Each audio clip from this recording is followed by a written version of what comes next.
Amigos criadores do Tocantins e de todo o Brasil, hoje nós vamos falar sobre o mundo dos psitacídeos. Vamos falar sobre a calopsita, o ringneck, o australiano e um pouco só do agapone.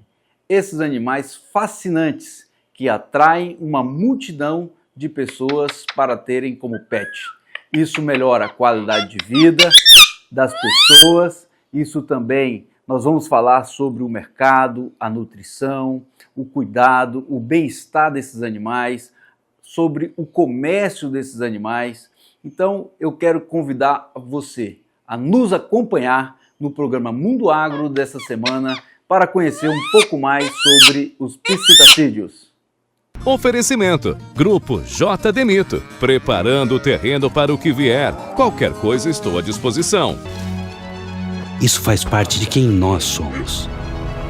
Afinal, a gente não está plantando só pra gente. Esse é o ciclo que nos trouxe até aqui e é ele que nos leva adiante. Cressol, em cada ciclo do campo, juntos.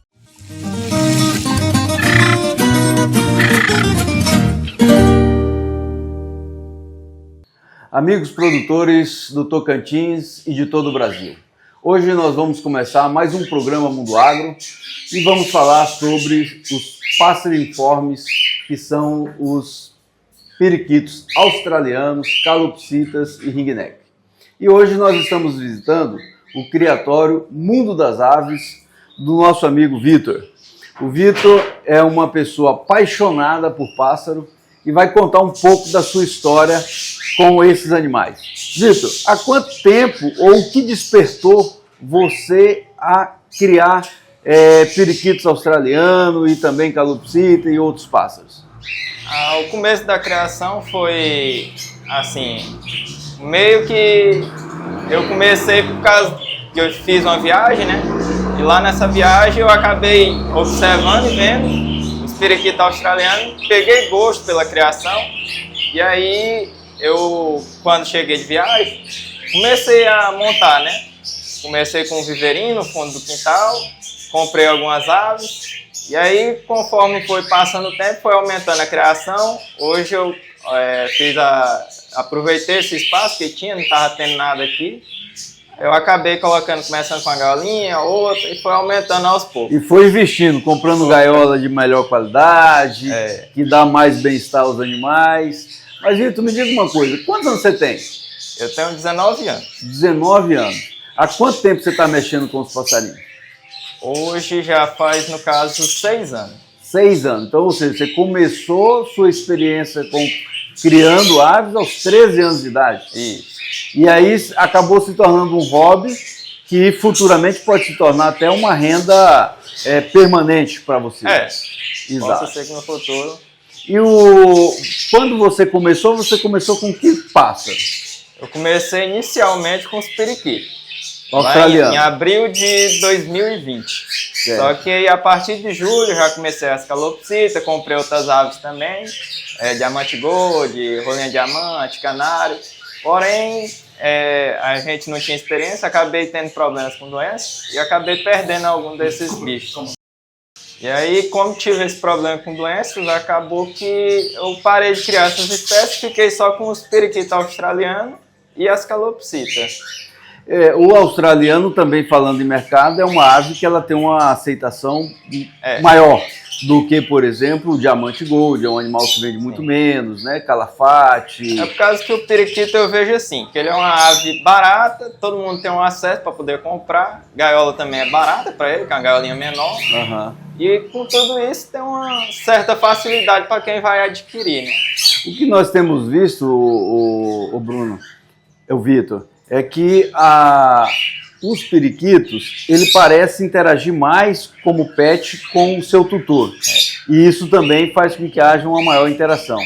Seria isso? Você acha que esse é um dos motivos que as pessoas mais procuram também o australiano? Esse é um dos motivos. Eu vejo também a questão das mutações. Tem várias cores, é uma ave muito colorida, tem muita diversificação de cores, né? Uhum. E isso também eu acho que é um atrativo para o pessoal que está iniciando. Perfeito. Ô Vitor, eu vejo que uma das preocupações das pessoas é o bem-estar do animal. Quando a gente fala de um periquito australiano, eu estou vendo aqui uma gaiola que ela deve ter quase 1,20 m de largura, né? 1,50 m. 1,50 m por quanto de altura? Ela dá mais ou menos, se eu não me engano, 90 centímetros de altura. Essa gaiola, ela é um viveiro de tipo um voador para os pássaros ou é uma gaiola de reprodução? Ela é um voador, na verdade, só que também pode ser usada para reprodução, mas o intuito meu, no caso com ela, é usar como voadeira. Como voadeira, ou seja, para as aves descansar, para poder desenvolver. As matrizes ficam em gaiolas menores no processo de reprodução e à medida que vai tirando, você traz os filhotes para colocar aqui nesse voador. E assim que finaliza a reprodução, também todas as matrizes vêm para descanso. E aí passa um período aí de em torno de 4 meses. Eu estou vendo um outro ponto importante, Vitor, que você colocou um bebedouro com sistema de reservatório maior, mais automático, que é um bebedouro, inclusive, para gente que mexe no segmento, mais moderno. Isso é por causa que, como meu tempo é pouco, eu precisei, de certa forma, reduzir o trabalho que eu tenho. Então, o bebedouro automático ajuda dessa forma. Ele mantém a água sempre limpa, qualidade para os bichos e também me ajuda com a questão do tempo. Perfeito. E um outro ponto que eu estou vendo aqui, o seu zelo com essa preocupação com o bem-estar dos animais, é a alimentação. A gente sabe que esses animais, eles comem tanto sementes como a ração extrusada. E aqui no seu criatório você usa especificamente a ração extrusada. Qual a diferença entre uma e outra? Assim, a semente é uma alimentação básica e que para muitos é o ideal, só que eu vejo de uma forma diferente. A extrusada, ela tem a partículazinha dela, cada partículazinha vem com a quantidade de vitamina que a ave precisa. Ela é uma ração homogênea. Mais balanceada e mais homogênea. E também ajuda na questão da dieta. Já a semente, para poder compor essa quantidade de vitaminas, é necessário várias sementes para poder ajudar com isso. Já a extrusada já me ajuda com isso. E tem a questão também da limpeza, que a extrusada, como é um grãozinho, o bicho consome ela toda e não tem um desperdício. Ou seja, você tem menos desperdício dela e manutenção na limpeza do seu próprio criatório. Isso. Perfeito. E você esqueceu de falar uma outra coisa importante, a saúde dos animais. A saúde também é ideal. A extrusada, ela dá uma condição de saúde melhor para o animal por estar recebendo uma ração mais balanceada. Isso. Perfeito. E aqui a gente pode ver, a você que é nosso telespectador, pode ver a qualidade da plumagem desses animais. Animais com brilho nas penas, saudáveis. A gente olha a questão das fezes, bem sequinha, com aproveitamento melhor de realmente do que ele está comendo. Ô Vitor, uma outra coisa importante que a gente vê para quem está começando, o que você recomendaria para um tutor que quer começar? Porque normalmente a criança é quem mais se apaixona com os pássaros, né? Apesar que não tem muita idade, mas a criança parece ter mais predisposição a querer ter o pássaro. O que você recomendaria para quem está querendo começar um projeto com um periquito?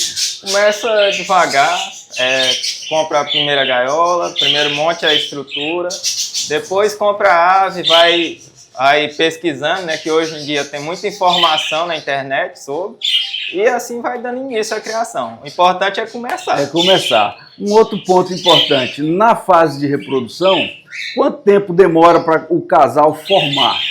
Não existe assim um tempo específico. Tem casal que dentro de uma semana, 3 dias, já está com ovo namorando. Isso. E tem outros que vai demorar 1 mês, 15 dias, 3 meses, vai levar mais tempo. Aí isso vai de acordo com cada ave.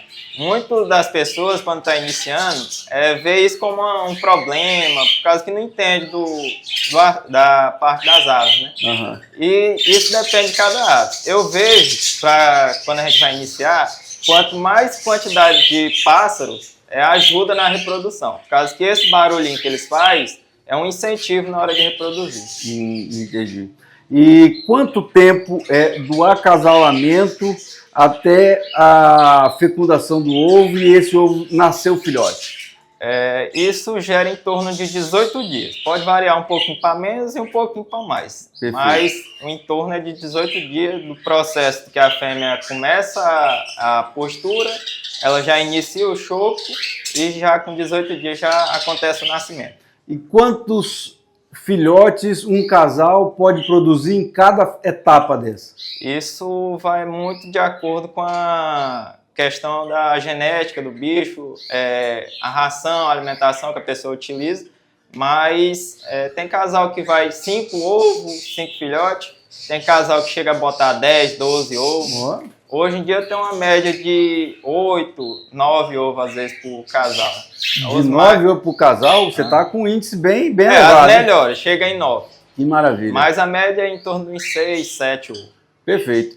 Bom, você que está nos acompanhando aqui no programa Mundo Agro, está conhecendo um pouco de um criatório de pássaros do periquito australiano e da calopsita. E eu convido a você que continue nos acompanhando para o próximo bloco, onde nós vamos falar um pouco mais sobre a variedade dessas aves, sobre o mercado dessas aves e os cuidados que você deve ter para que seu animal tenha uma boa qualidade de vida.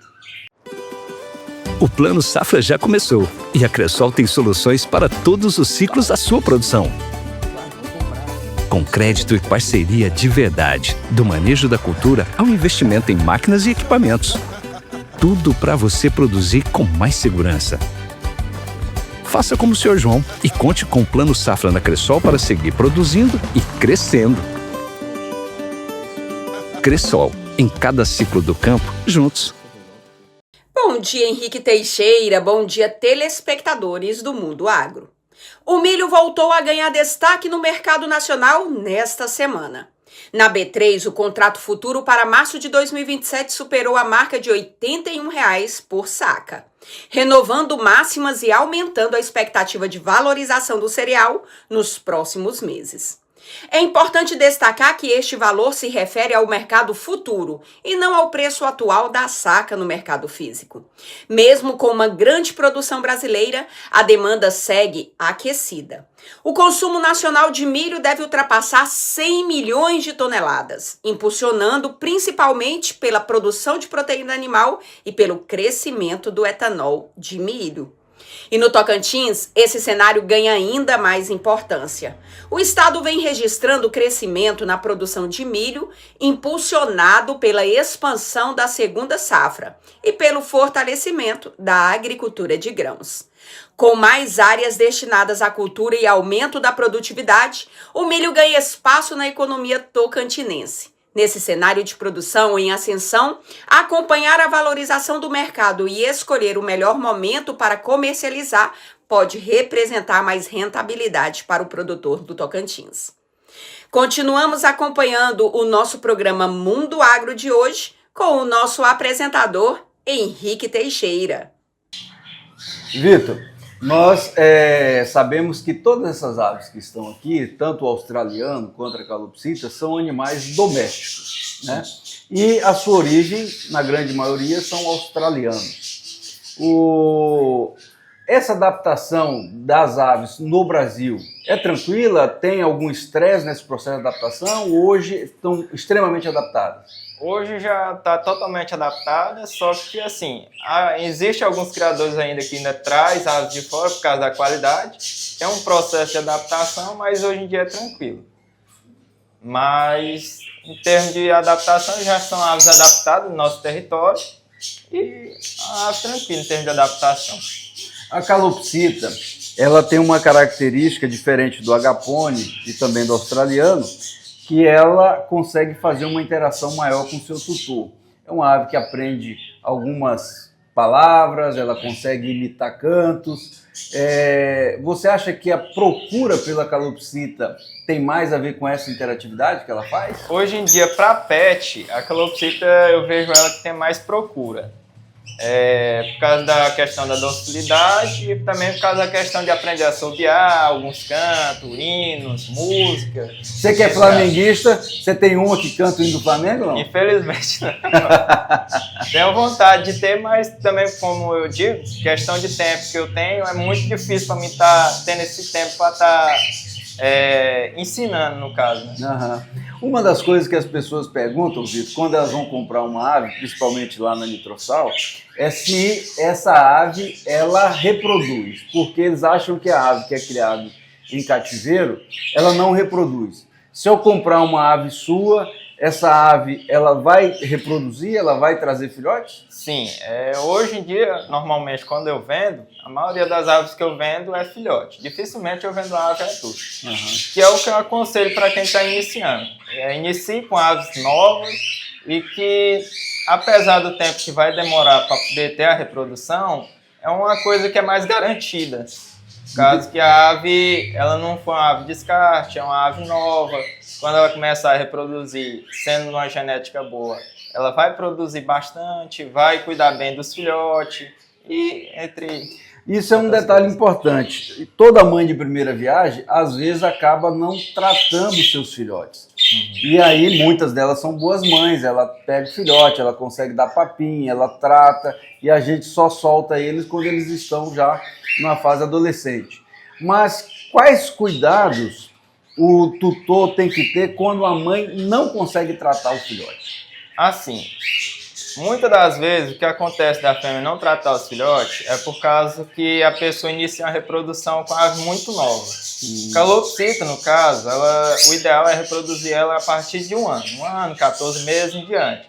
Elas conseguem reproduzir antes, com 8 meses, até às vezes menos. Só que tende a ave ter dificuldade na hora de reproduzir, ou em termos de postura, pode enganchar ovo, também tem a dificuldade de não ter maturidade para estar tratando dos filhotes, e entre as outras coisas também que tem uma certa trabalho diferente. Só que assim, caso ela esteja filhote e não esteja conseguindo tratar, o ideal é a pessoa iniciar com a introdução da papinha, né? Que é para estar ajudando o casal na alimentação dos filhotes. Porque às vezes a pessoa não sabe fazer o trato e também tem que ter um cuidado para usar a seringa correta, a escápula correta, a forma de tratar, a quantidade de vezes, porque esse filhote recém-nascido, ele precisa de alimentação várias vezes durante o dia para que ele consiga ir ter uma formação mais adequada. No caso, quando a gente tira para criar como pet, normalmente a gente já tira em torno aí dos 25 dias. Aí a alimentação se torna em 3 períodos, no caso de manhã, meio-dia e de noite. Entendi. Isso já facilita de certa forma, né? Ô Vitor, existe também uma competição, às vezes do pai, da mãe, ou quando se cria vários animais em viveiro, de um entrar no ninho do outro e acabar destruindo a produção de ovos do outro casal. Qual é a recomendação que você, como criador, com sua experiência, você passa para o tutor? Criar em viveiro ou criar casais em gaiolas separadas? Isso vai muito do objetivo da pessoa. Caso a pessoa queira uma criação só para ter as aves, produzir os filhotes, eu indicaria o viveiro, caso que é um local que tenha mais facilidade para limpeza e alimentação, essas coisas. Só que a pessoa tem que tomar um certo cuidado em termos da introdução das aves. E quando for introduzir o casal, sempre fazer um manejo antes, em termos de juntar o casal para ele não desformar outro casal. E sempre quando for colocar a criação em viveiro, fazer com que tenha mais ninho do que a quantidade de fêmeas dentro do viveiro. Porque isso ajuda para não ter essa disputa pelo ninho e acabar tendo os eventuais problemas. Porque normalmente quando você tem um número de viveiro equivalente, pode acontecer de outro casal entrar no ninho para colocar e acaba quebrando os ovos do outro casal que já está lá. Isso. Então, quando você tem uma quantidade maior de ninho, você dá oportunidade para que eles saiam buscando os seus ninhos. Interessante, a você que nos acompanha, é importante você tomar esses cuidados, não só com o bem-estar animal, mas também com a gaiola adequada, a forma de criação, o manejo adequado, para que seu animal, além de ter uma boa qualidade de vida, ele possa trazer a você segurança, produtividade, economia e, sem dúvida alguma, um bem-estar a você que está cuidando dessas aves. Bem, amigos, nós estamos aqui com um filhotinho de calopsita. Quantos dias tem esse filhotinho aproximadamente, Vitor? Aproximadamente uns 18 dias por aí. Está ainda em fase de empenamento, está sendo tratado pelos pais, mas nós queremos mostrar a você a forma simples que é. Aqui nós temos uma escápula ou ponteira, né, de inox, então um material altamente higienizável, para que a gente possa tratar um animalzinho desse. Então você vai vir, quando ele perceber que tem, ó, ele já abre o biquinho para tratar. Então o cuidado é sempre de onde colocar, porque no bico do animal nós temos a via nasal e a via gastrointestinal, para que você não consiga tratar e entrar na via nasal, senão você acaba matando o filhote. Esse filhote nessa idade, o que o Vitor falou recente, são 3 alimentações por dia. De manhã, meio-dia e à noite.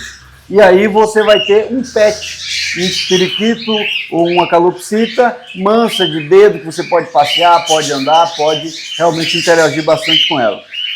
Pode guardar, Vitor. Parabéns.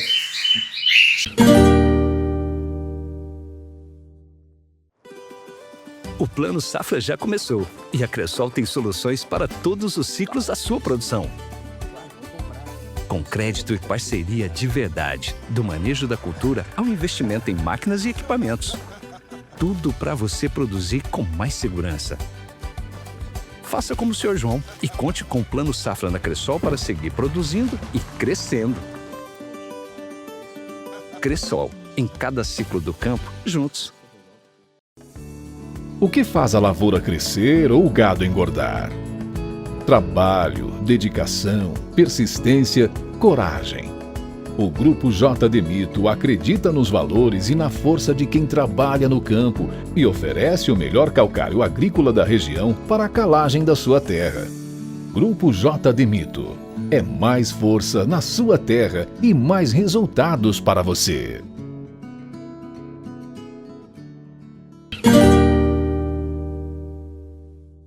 Bem, nós estamos aqui no Criatório Aves do Norte com o Caio Vinícius. O Caio é um apaixonado por aves. Eu conheço o Caio desde quando ainda era criança e visitava a nossa empresa ali, ProSalpet, em busca de pássaros. E agora ele já tem seu próprio criatório, que é o Criatório Aves do Norte. Caio, conta um pouquinho aí para o nosso telespectador como que você começou o seu criatório. Bom, eu comecei a criar, eu estava no 3º ano do fundamental, hoje em dia eu estou no 4º ano de faculdade de veterinária. Meu pai me deu um casal de periquito australiano, que é o começo de muitos criadores, né? E a partir daí peguei gosto. Apesar de que ali na adolescência quase parei de criar, né? Em 2024 só tinha apenas 2 periquitinhos e um casal de calopsita. Mas voltando ali a dar uma olhada na internet, dar uma pesquisada, comecei a gerar um interesse por mutações, por genética e voltei com a criação. E de 2024 para cá, vamos aumentando de pouquinho em pouquinho, melhorando o criatório cada vez mais. Você que é um estudante de veterinária, está quase concluindo o curso, a gente sempre viu você em busca de mutações de aves que agregassem valor aos animais. E essas mutações, a gente vê, por exemplo, aqui no caso do ringneck, já é uma mutação, uma cor amarela, né? Isso, lutino. Aí a gente tem, por exemplo, no uso australiano, várias mutações. Você tem ali, quantas mutações você tem aqui no australiano? Bom, do australiano eu faço o projeto, né? Justamente visando não misturar essas mutações e descaracterizar. Porque hoje em dia, um dos principais problemas de você arrumar uma matriz, de você arrumar uma ave, é justamente isso, a descaracterização. Existem diversas mutações no ringneck, no periquito,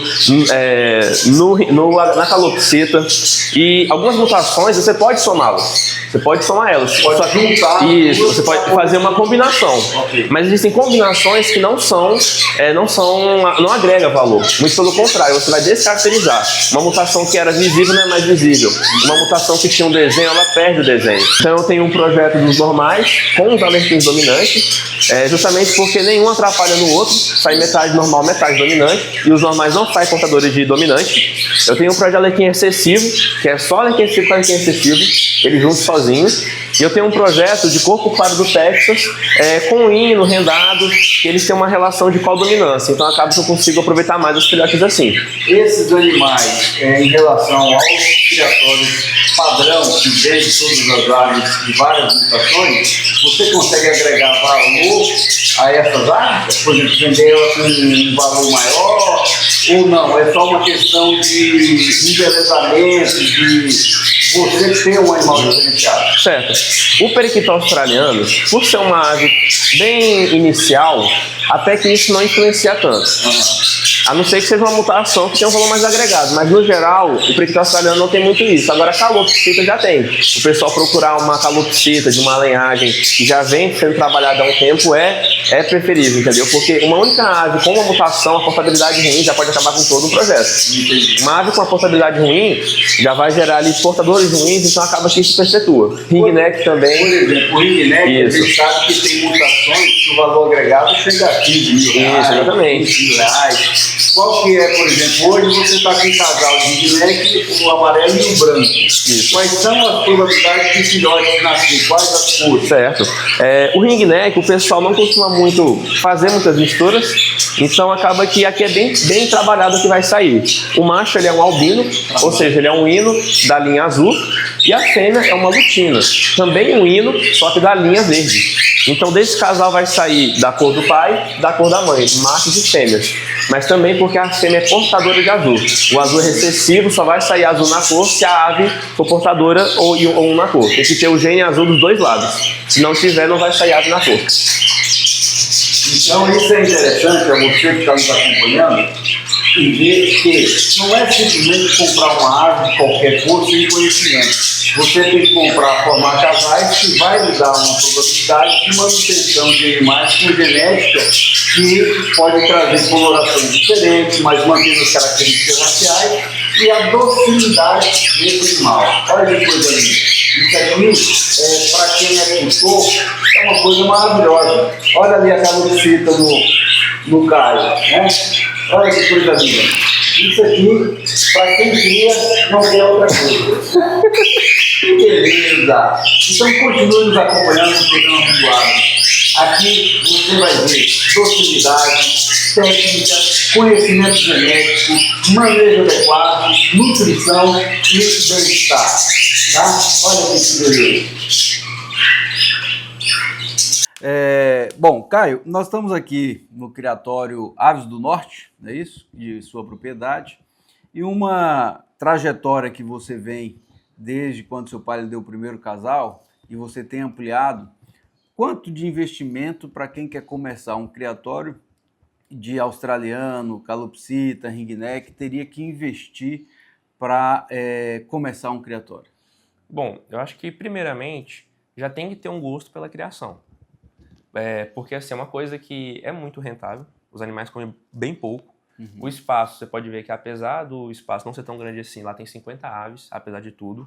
Então assim, é uma coisa que o comércio está bem aquecido, o pessoal gosta muito de ave pet. Muitos lugares do Brasil, a ave já passou de gato, só tá atrás dos cães. Eu estava fazendo um levantamento, Caio. Você acredita que ave no Brasil representa hoje quase 1 bi de faturamento no mercado pet? Acredito. 10% do faturamento pet hoje está relacionado com a cadeia da avicultura, das aves exóticas. Então, isso que você está falando é que o mercado realmente está procurando esse tipo de produto. Sim, veterinários mais especializados, uma medicina mais especializada, gaiolas, rações, genética mais especializada. Então, hoje em dia mudou bastante do que era há 20 anos atrás. Então, essa questão de valor inicial, recomendaria um casal, né? Uma gaiola, uma ave de entrada, ou seja, uma calopsita, que você pode vender no pet no valor bacana, 4 filhotes já faz ali seus R$1.000, entendeu? Ou um ringneck, né, que um filhote desse aqui já é seus 1.200. Então pensa, né, 1 metro na tua casa ali que já faz esse valor. Então é uma coisa que assim, inicialmente Se você considerar, por exemplo, um investimento, vamos pegar pelo australiano, que é o mais simples, né? Você compra um casal de australiano, R$130. Compra uma gaiola, mais R$200. Então você está investindo R$360 e vai tirar ali 4 a 5 filhotes, casos excepcionais como foi o do criatório do Vitor, que tira uma média de 9. Então, se ele vender esse animal a R$50, já pagou, na primeira ninhada ele pagou todo o investimento dele. E na próxima tu já pagou a ração. E na próxima você paga a ração e começa a ter lucro para começar a reinvestir no seu criatório. Porque uma ave dessa aqui não tem nem 200 gramas, come muito pouco no dia. Uma porção de ração no dia. Exatamente. E quando vai para o ringneck, você pode começar como você está começando, um casal inicial, um investimento de R$2.500, mais uma gaiola, investimento de mais R$1.500 aproximadamente. 2 andares, né? 2 andares, você vai chegar no investimento bruto aí de R$5.000. Mas quando ela te der 4 filhotes, a 1.200 você já pagou o investimento. Já foi. Ou seja, praticamente o retorno se dá na primeira ninhada do Isso. casal que você investiu. Então comece com calma, sem ser acumulador, comece com calma, entenda que é uma coisa diária. Todo dia tem que ir lá, olhar, conferir. Tem que ter esse carinho também. O cuidado. Ou tem que ter o cuidado. Senão tem que pagar um tratador, mas é uma coisa diária. Então, primeiro, isso aqui é uma coisa que quem mexe com isso aí pode ter garantia que está gostando. Uma outra coisa importante, Caio, é o criatório em viveiro. Você falou que tem um problema que a gente não consegue resolver. Qual é o problema? O problema de criar em viveiro é a infidelidade das aves. Apesar deles fazerem seus casais, serem muito amorosos, não tem jeito. A fêmea vai beber uma água, vai comer uma ração, outro macho vai lá, canta ela, acaba cedendo, então acaba que naquela ninhada nem tudo vai ser daquele casal, daquele macho. Você resolve tudo no viveiro.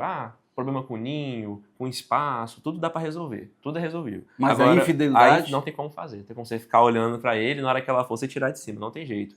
Então, na hora que você vai ter um filhote, você não sabe se ele realmente é filho daquele macho, né? Então, nossa, ele porta aquilo, porta isso. Às vezes não é. Então, o ideal é sempre, quando for começar o criatório, em gaiolas individuais para os casais. Eu gosto de gaiola, porque eu tenho certeza do que está saindo ali. Perfeito. A portabilidade, quem que é o pai, para não fazer casal de meio-irmão. Por causa desse controle genético, eu gosto de fazer isso. Caio, um outro fator importante é o manejo desses animais. Esse manejo, a gente sabe que nem sempre nas cidades, principalmente de pequeno porte, nós temos veterinário especializado em aves.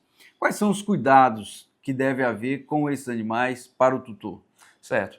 Primeiramente, eu diria que é evitar vetores.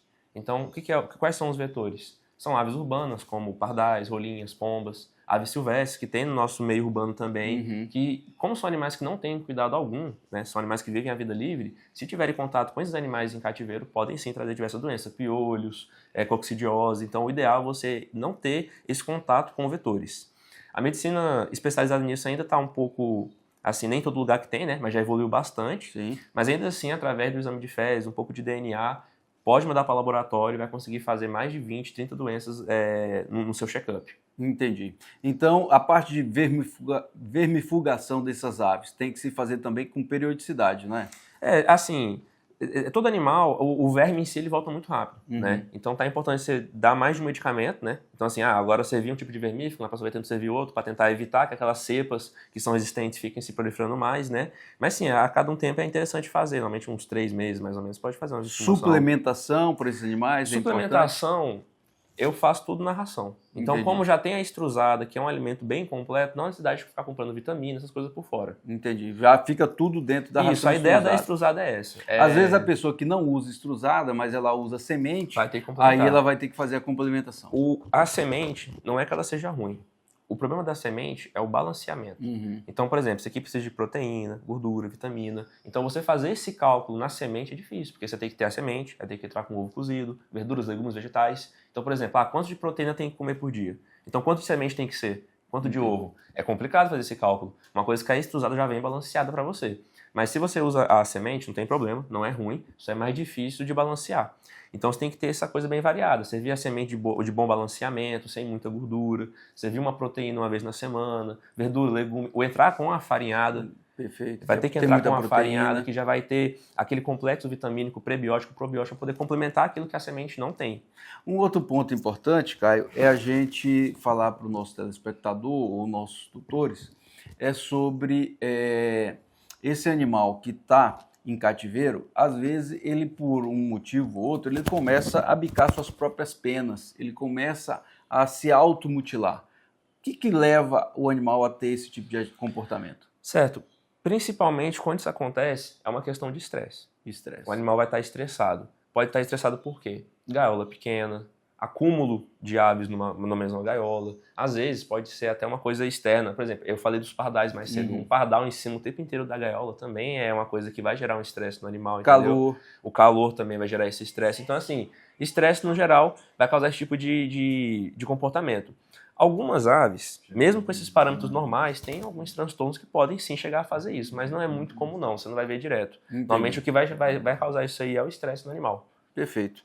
Bom, a você que está nos assistindo, nos acompanhando no programa Mundo Agro deste domingo, aqui você teve a oportunidade de conhecer um pouco sobre a estrutura, sobre o mercado, sobre o bem-estar animal, sobre a nutrição.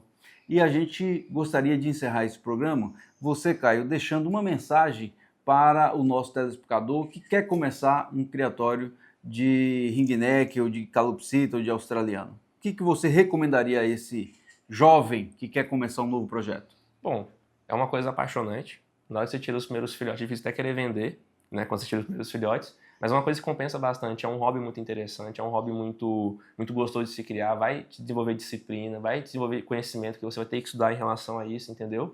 E ainda assim, futuramente pode chegar a virar ali uma renda extra, né? Uma renda extra, né? Perfeitamente.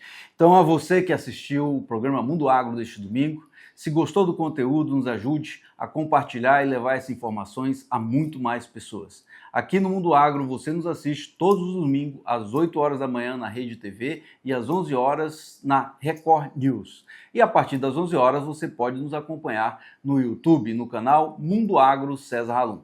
Um grande abraço a você e até o próximo programa.